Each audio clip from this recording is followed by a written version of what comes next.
আরোয়ানটাকে রেখে যাব, তাই যাওয়ার আগে ভালো করে দেখে নিচ্ছি। হ্যাঁ ভুষাটা যাবে আমার সাথে। আরোয়ান, তোমাকে এখন টাটা, জানি না আবার কবে দেখা হবে। বাড়ির সকলের সাথে দুই পুচকুকেও দিয়ে দিলাম বিদায়। চলো যাওয়া যাক তাহলে। Welcome back to my channel baby. একটু চাপাচাপির মধ্যেই ছিল, অনেক কিছু তোড়জোড় করতে হলো। আজকে তোমরা সেই বাইকটা দেখতে পাচ্ছ যেটা আমি নিয়েছি, হায়াবুসা। হায়াবুসাটা নিয়ে বেরিয়ে পড়লাম। আর আমি এখন যাচ্ছি আমার কাজের জায়গায়। ওখান থেকে একটু তেল ভরিয়ে নিতে হবে, কারণ তেল একটুও নেই। চলো পাম্পে ঢুকে গেছি। লাগেজটা একবার দেখাই তো আমাদের। এই দেখো নিচে একটা অ্যাটেচি না, কি বলে, ট্রলি ব্যাগে 500 দিন। চলো, রেট যাচ্ছে এখন কত, 106.37। একদমই জোরে চালাবো না, অনেকটাই পথ আছে, সময় তো লাগবে। আর আমি মাঝখানে খুব একটা দাঁড়াবো না। আমি যাচ্ছি বারাসাত। মোটামুটি সব লাগেজ আমি নিয়ে নিয়েছি, নিয়ে বেরিয়ে পড়েছি। ওখানেই আমি থাকবো।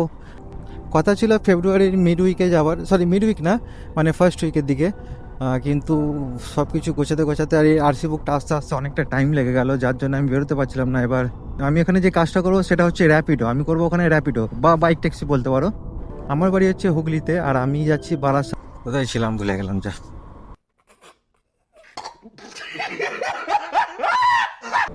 ওখানে খরচা হচ্ছে আমার, থাকা খাওয়া সব কিছু আমার নিজেরই ম্যানেজ করতে হবে। জানি না কিভাবে ম্যানেজ হবে, প্রচুর মেহনত করতে হবে, এই অল্পতে কিচ্ছু হবে না। এইটা আমরা এলাম সুলতানগাছা নিম্ন বুনিয়াদী বিদ্যালয়,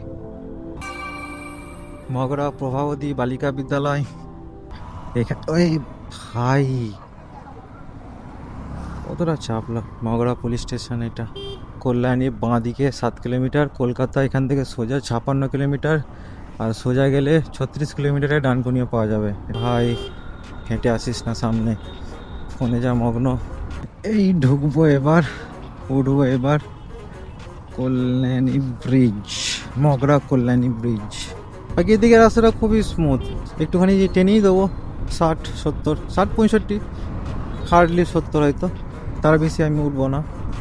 এবার যাব আমি ডান দিকে, সামনে মামু দাঁড়িয়ে আছে, কিসের জন্য জানি না। সামনেটা একটা কোথাও ফাঁকা পেলে দাঁড়াই। চলো রাস্তা দাঁড়িয়ে একদম দাঁড়ালাম।